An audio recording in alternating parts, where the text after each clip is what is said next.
Pauline Perrault-Magnin, Constance Picot, on enchaîne avec les joueuses, Estelle Cascarino, Elisa De Almeida, Sakina Karchaoui, Maëlle Lacrar, Jade Le Guilly, Grid Jembok, Wendy Renard, Selma Bacha, Grace Gueyoro, Amandine Henry, Léa Le Garec, Amel Majri, Sandy Toletti, Viviane Assey, Sandy Baltimore, Vicky Béchaud, Mathilde Bourdieu, Kadidiatou Diani, Julie Dufour, Eugénie Le Sommeur et Clara Matteo. Voilà. Pour cette sélection. Joueuse française, moi c'est la première chose que je regarde, hein, parce que si vous avez une équipe française qualifiée mais qu'avec des étrangères, ça m'intéresse moins. Donc l'exposition au haut niveau, quand on affronte des équipes comme Manchester United, comme Arsenal au tour précédent, Wolfsburg, c'est forcément c'est des expériences du haut niveau. Ces joueuses-là ont bien maîtrisé ces tours de Ligue des Champions et c'est toujours intéressant pour un sélectionneur. Plus vous évoluez dans un contexte de haut niveau et plus vous progressez. Donc c'est bien pour tout le monde. Donc merci à eux.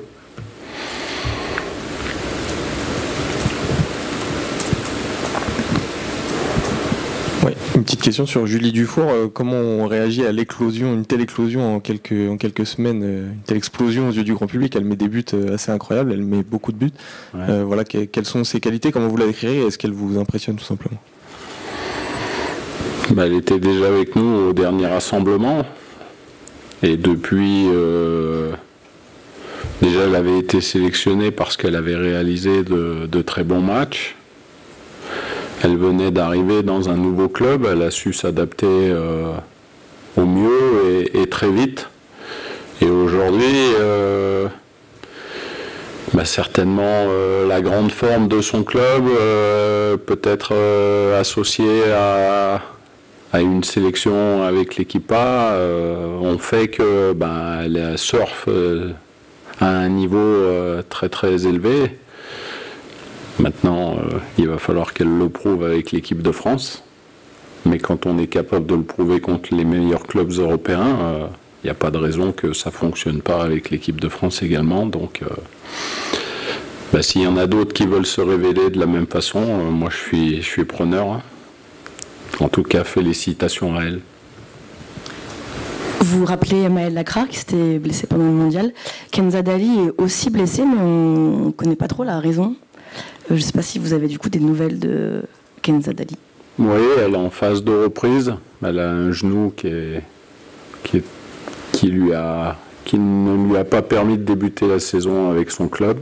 Donc pour l'instant, elle est en dehors du groupe pour les matchs de championnat qui ont eu lieu, mais elle va revenir et il va lui falloir un petit peu plus de temps.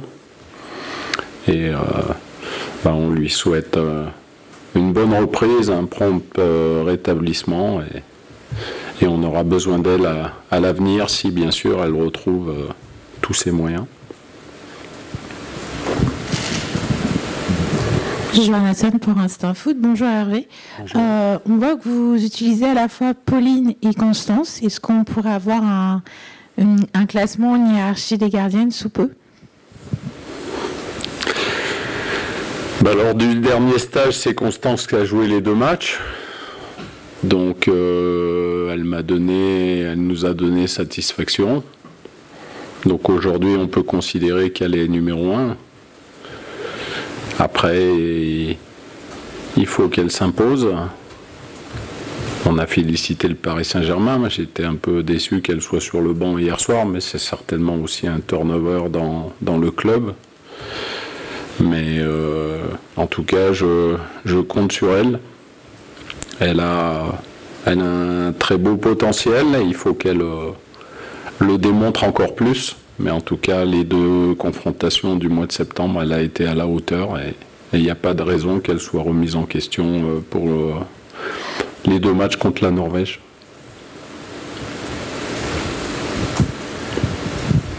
Oui, il y a beaucoup de grands noms qui ne sont pas dans cette liste, il y a beaucoup de grands noms qui sont aussi dans la liste. Je voulais savoir à quel point c'est difficile de faire la liste de l'équipe de France féminine aujourd'hui.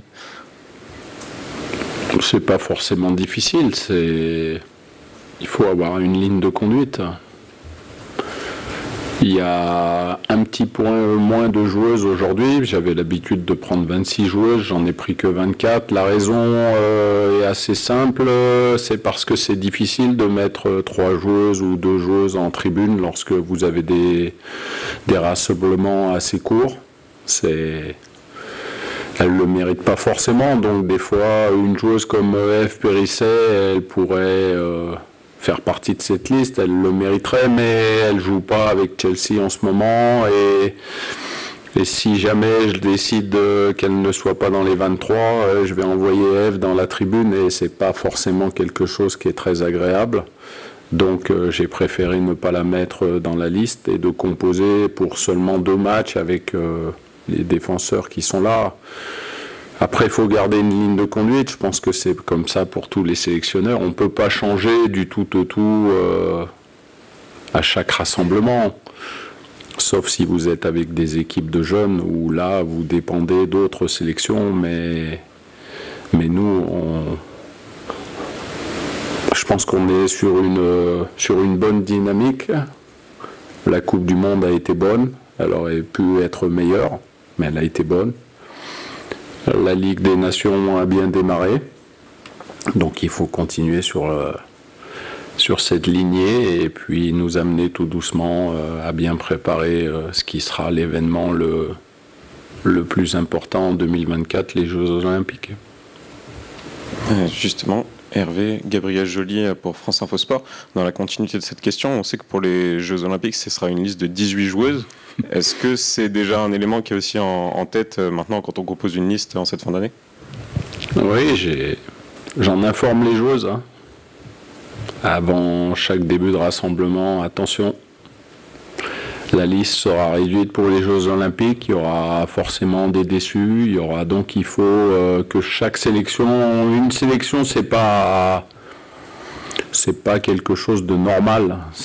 On a des devoirs quand on est sélectionné et on se doit d'avoir déjà un état d'esprit exceptionnel pour l'équipe de France. Et puis de prouver à chaque fois. Hein, la vérité d'aujourd'hui, au mois d'octobre 2023, elle n'est peut-être pas forcément celle du mois prochain.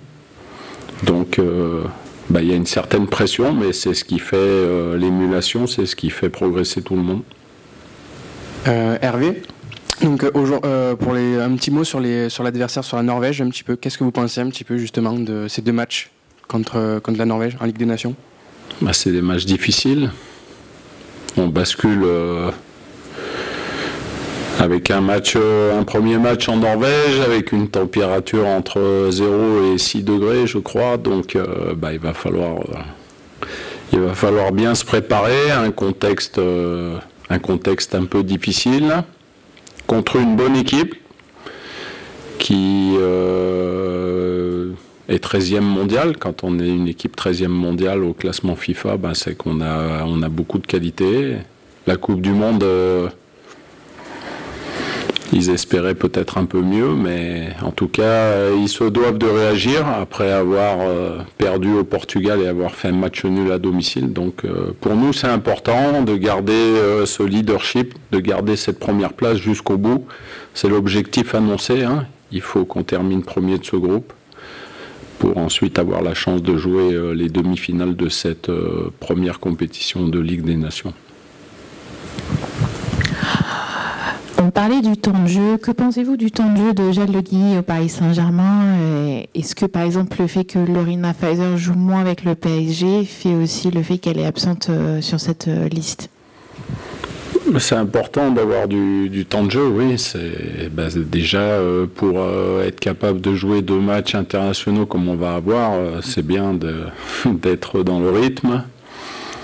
Lorina, c'est un petit peu différent. Elle a la possibilité de retourner avec les U23. Donc c'est pas facile quand on est avec l'équipe A longtemps de redescendre. Mais ça va lui permettre de faire des matchs internationaux avec les U23, certes, mais on ne sait jamais ce qui peut se passer. Je sais qu'elle est là, elle a des qualités qui sont exceptionnelles. Maintenant, j'attends d'elle qu'elle passe un peu la vitesse supérieure. Il faut qu'elle, aujourd'hui, que ce soit plus l'espoir, entre guillemets, il faut qu'elle frappe à la porte un peu plus, qu'elle ait un peu plus de temps de jeu avec le Paris Saint-Germain, qu'elle fasse des prestations de plus haut niveau, je serais tenté de dire, mais en tout cas, elle a le potentiel pour le faire, donc j'attends d'elle un tout petit peu plus. C'était la meilleure buteuse pendant le mondial. Caddy est un petit peu plus dedans en début de saison. Comment vous décrivez son début de saison? Et Noémie Feller a marqué hier pour le Real, mais elle est absente. Les raisons aussi. Caddy, c'est un petit peu un diesel. Hein. Elle a besoin d'un peu de temps, un peu plus certainement que les autres pour démarrer une saison. Donc voilà, après il y a eu la Coupe du Monde, elle revenait de blessure, elle a fait beaucoup d'efforts. Une coupure, après il faut se remettre, mais bon, on a de la chance, elle a marqué son premier but avec l'Olympique Lyonnais. Donc voilà, elle est partie et puis elle a la chance aussi d'être titulaire avec l'Olympique Lyonnais. Il y a une grande concurrence au niveau offensif, hein. Et donc c'est déjà une bonne chose. On avait une attaque d'internationale française, hein, à l'Olympique Lyonnais sur le dernier match. Donc pour nous c'est tout bénef. Donc voilà, mais Caddy, elle va monter en puissance, j'en suis sûr. Et concernant la deuxième question, j'ai fait semblant de... Naomi, elle était convoquée avec l'équipe des U23 au dernier rassemblement. Elle a eu une petite blessure qui lui a empêché d'y aller. Donc elle s'est remise. Elle est efficace, mais il y a de la concurrence. Donc cette fois-ci, elle sera de nouveau avec les U23. Sachez qu'il démarre un stage à Clairefontaine en même temps que nous. Donc la passerelle sera beaucoup plus facile pour nous. C'est aussi merci à la fédération de nous permettre de faire ça. Et donc il y a des jeunes qui vont se retrouver, certes, avec une toute petite déception parce qu'on préfère toujours avec l'équipe A. Mais la passerelle est là. On regarde toutes les joueuses. Il y a des jeunes joueuses qui sont dans cette équipe U23 qui ont un avenir prometteur. Il faut qu'elle croie en elle. Et Marie Petitot, qui est titulaire également avec Montpellier, elle n'est pas dans la liste, mais elle est plus très loin. Elle tape à la porte. Donc il faut qu'elle frappe encore plus fort pour que ça mette un peu de pression à celles qui sont dans la liste de l'équipe de France A. Comment vous gérez le temps de jeu de vos joueuses là? Comment vous comptez gérer ce temps de jeu? C'est une saison assez compliquée pour notamment celles qui ont joué la Coupe du Monde. Il n'y a jamais eu autant de matchs dans le foot féminin. Est-ce que c'est quelque chose qui vous inquiète? Est-ce que vous êtes en relation aussi avec les clubs? Comment vous gérez tout ça? Merci. Je pense que les clubs déjà gèrent assez bien le temps de jeu, hein. Ces dernières semaines, on a pu s'apercevoir que même s'il y a beaucoup de matchs pour le Paris FC, l'Olympique Lyonnais, le Paris Saint-Germain, entre autres, les coachs font tourner avec des effectifs qui le permettent, donc c'est bien. C'est bien de pouvoir souffler. Contre Saint-Étienne, par exemple, avec l'Olympique Lyonnais, on s'est aperçu qu'il y avait un certain turnover. Wendy est sortie, Eugénie aussi, donc ça permet de ne pas se griller à cette période de l'année qui est toujours une période un petit peu difficile. Attention, c'est une période où on joue beaucoup, changement de temps, les blessures peuvent être un peu plus importantes, donc il faut être très attentif et faire très attention à ça. Ouais, c'est un paramètre à prendre en considération.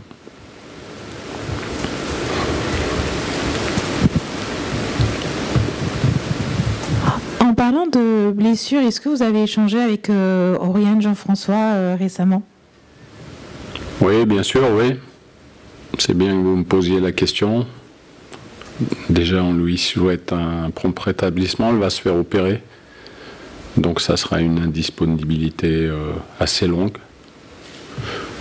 Il y avait une belle banderole hier au Parc des Princes pour elle. Donc, on lui apporte également tout notre soutien. Elle va nous manquer. Elle avait fait son retour après avoir manqué la Coupe du Monde. Malheureusement, elle sera de nouveau absente.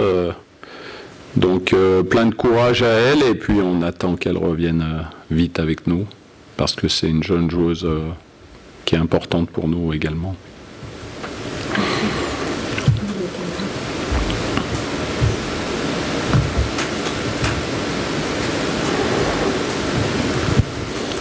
Pareil, on continue sur les blessures, un petit peu aussi avec Delphine Cascarino, un petit peu, est-ce que vous avez des nouvelles? Elle en est où au niveau, voilà, quand est-ce qu'elle va reprendre? Est-ce que vous avez des nouvelles? Oui, j'ai des nouvelles. Elle reprend ma part des exercices spécifiques, hein, et puis petit à petit, après je pense que toutes les filles dans ces cas de figure ne veulent pas brûler les étapes. C'est des blessures importantes, c'est des convalescences assez longues. Et il vaut mieux parfois prendre un tout petit peu plus de temps et bien revenir que de vouloir précipiter les choses. Et je pense que Delphine est dans ce cas-là. En tout cas, elle nous manque beaucoup. J'ai eu la chance de la voir au tout début de mon arrivée. Et aujourd'hui, une joueuse avec ses qualités, elle nous manque. Donc, qu'elle revienne vite. Et ça fera encore un peu plus de concurrence. C'est bon pour tout le monde? Merci. Merci à vous.